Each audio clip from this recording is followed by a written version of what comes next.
اسلامی ممالک کے سربراہان بھی بہت ہی پیسو ہوئے ہیں۔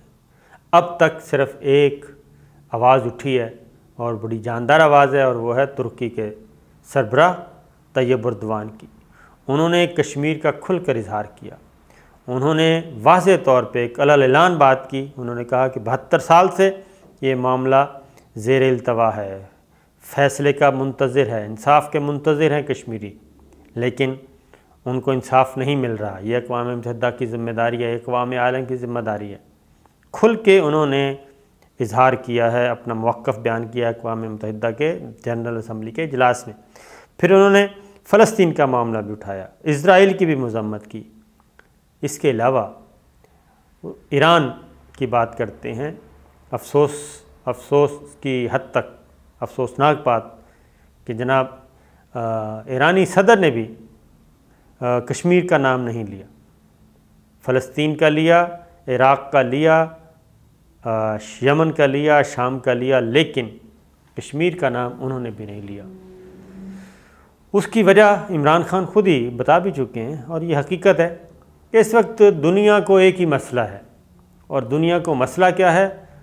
وہ یہ ہے کہ مادیت پرستی، دولت، ہوس، کیا کہنا چاہیے، انویسٹمنٹ، سرمایہ کاری بہت ہے جی انڈیا میں، منڈی بہت ہے انڈیا کی، اور اتنی بڑی منڈی کو ہم اگنور نہیں کر سکتے، چھوڑ نہیں سکتے۔ اور شاید ایران کا بھی یہی مسئلہ تھا، کیونکہ چابہار بھارت کے پاس ہے، کلبھوشن یادیو وہیں سے پکڑا گیا تھا۔ تو یہ ایک افسوسناک پہلو ہے۔ پاکستان ایک مثبت کردار ادا کر رہا ہے ایران کے معاملے میں۔ سعودی عرب جو کہ پاکستان کا بہت درینہ دوست ہے اور برے وقتوں کا ساتھی ہے، اور ابھی بھی پاکستان کو بیل آؤٹ پیکیج دیا، لیکن سعودی عرب ناراض ہے پاکستان سے کہ وہ کھل کر ایران کے بارے میں پاکستان کی پالیسی نہیں آ رہی۔ پاکستان ابھی بھی کوشش کر رہا ہے کہ ایران اور سعودی عرب کے درمیان صلح ہو، لڑائی نہ ہو، اور یہی کوشش، اور اس پہ سعودی عرب نے آمادگی کا اظہار کیا۔ عمران خان سے کہا ہے کہ آپ آگے بڑھیں اور غلط فہمیاں دور کروائیں، اور مصالحت کے لیے ہم تیار ہیں۔ یہی بات امریکن پریزیڈنٹ ٹرمپ نے کہی ہے، لیکن ایران کے صدر نے کشمیر کا نام نہیں لیا۔ کیا کشمیر پاکستان کا مسئلہ ہے؟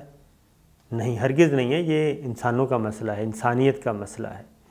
اور مقبوضہ کشمیر کو نکال دیں آپ دین سے، دین بھی ایک سائڈ پہ رکھ دیں۔ 80 لاکھ انسان ہیں جیتے جاگتے، ان میں بچے ہیں، خواتین ہیں، بوڑھے ہیں جن کو قید کیا ہوا ہے۔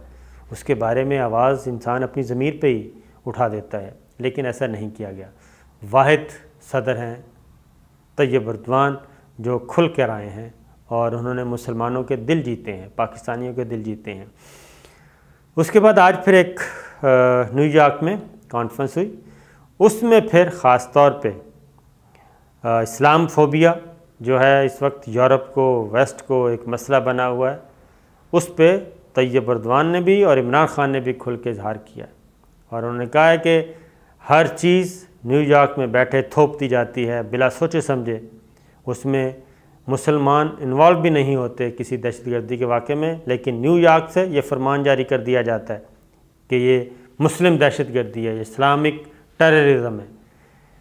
پھر حضور اکرم صلی اللہ علیہ وسلم کی ناموس رسالت، اور جو مجھے لگتا ہے کہ ایک طویل عرصے کے بعد، ایک طویل عرصے کے بعد اقوام متحدہ کی جنرل اسمبلی میں اس بات پر بھی آواز اٹھائی جائے گی کہ محمد مصطفیٰ صلی اللہ علیہ وسلم کی ناموس کے بارے میں جو مغرب کا رویہ ہے، جو یورپ کا رویہ ہے، وہ ناقابل برداشت ہے، اور اس کو ہرگز اظہار رائے کی آزادی کے پیچھے نہیں چھپایا جا سکتا۔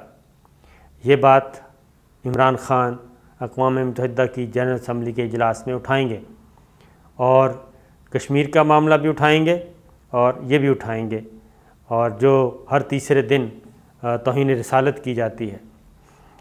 اس کے ساتھ ساتھ یہ ساری تکلیفیں کیوں ہیں؟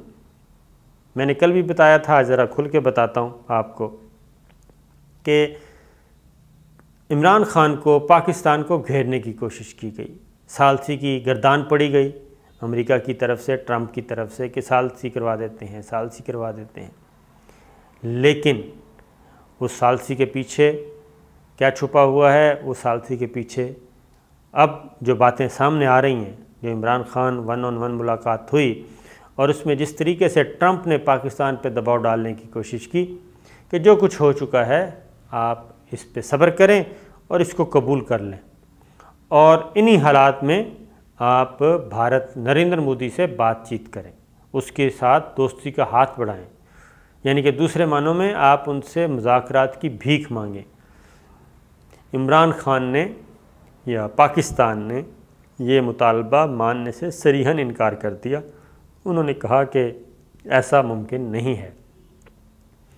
عمران خان نے اپنا موقع بالکل واضح طور پہ دیا، لیکن ٹرمپ کی تمام تر لچھے دار گفتگو کے بعد، گھیرنے کی پالیسی کے باوجود، پرائم منسٹر پاکستان نے امریکی دباؤ مسترد کر دیا ہے، جس کے بعد اب ان کے تیور بدلنا شروع ہو گئے ہیں۔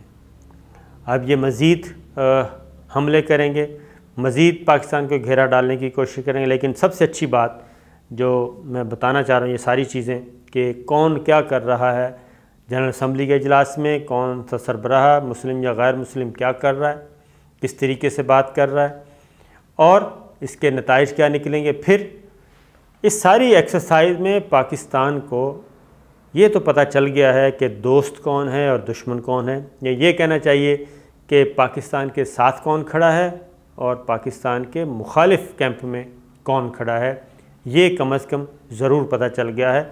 اور آگے بڑھنے کے لیے پاکستان کو اور اپنی پالیسی کو آگے بڑھانے کے لیے، اپنا مستقبل سنوارنے کے لیے اسٹریٹجی جو بنانی ہے اس سے بڑا فائدہ ملے گا۔ لیکن ایک چیز، ایک نیا اتحاد جو ہے وہ سامنے آ رہا ہے ناظرین اس جنرل اسمبلی کے اجلاس کے بعد۔ وہ نیا اتحاد کیا ہے؟ امریکہ ایک طرف ہے، اور اس ریجن کی بات کروں گا، یہاں پہ اکلوتا پلیئر ہے انڈیا، یہ امریکہ اور انڈیا ساتھ ساتھ ہیں، یہ لازم و ملزوم ہے۔ اور اس وقت ہمارے ساؤتھ ایشیا میں جو انڈیا ہے، نریندر مودی ہے، وہ اس وقت امریکہ کا پٹھو کا رول ادا کرے گا، اس میں کوئی شک نہیں ہونا چاہیے۔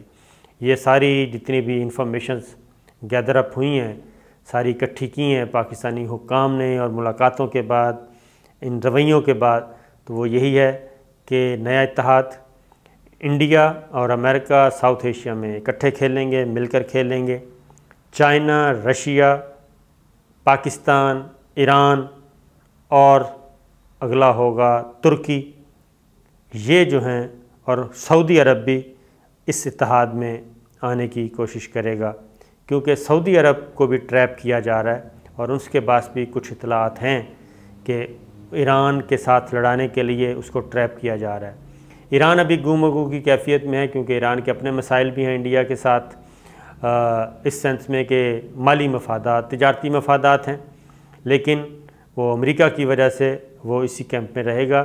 ایک نیا اتحاد وجود میں آ رہا ہے، جو آگے چل کے پولیٹکس، عالمی سیاست جو ہے، اور خاص طور اس ریجن کی سیاست بڑی کلیئر ہو جائے گی۔ اور صرف اتنا ہی کہوں گا کہ دوستوں اور دشمنوں کی تمیز ہو گئی ہے اب تک، اور اب دیکھتے ہیں کہ ابھی 2 دن اور ہیں، ان 2 دنوں میں مزید کس کس کا پتہ چلتا ہے۔